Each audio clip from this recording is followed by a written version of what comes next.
නාභීය දුර F වූ උත්තල කාචයක දෙපස පිහිටි ලක්ෂ 4ක් රූපයේ දැක්වේ.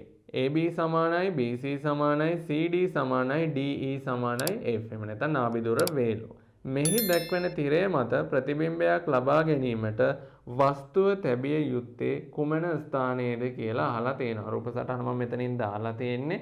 ඔන්න තිරයක් දීලා තියෙනවා ඕගොල්ලොන්ගේ දකුණු අත පැත්තේ.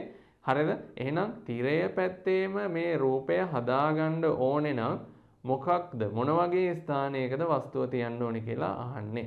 ප්‍රශ්නේ පැහැදිලි කරන්න මම දල සටහනක් මෙතනදී ඇඳා. දැන් මේ නාභි දුර මේක කියලා හිතමු. මේ තියෙන්නේ නාභිය. මේ තියෙන්නේ නාභිය. මේ තියෙන්නේ 2F දුර. මේ තියෙන්නේ 2F දුර. කාචයක කිරණ සටහන් ටිකක් මතක් කරගන්න වෙනවා. දැන් කිරණ සටහන් හදන්න අපි වස්තුව කාචය ළඟ ඉඳන් ටිකෙන් ටික මෙහෙටනේ අරගෙන එන්නේ. අරගෙන එනකොට ප්‍රතිබිම්බ කොහෙද හැදෙන්නේ කියලා තමයි බලන්නේ. හරිද? අපි හිතමු මෙතන තියන්නේ කියලා. මේ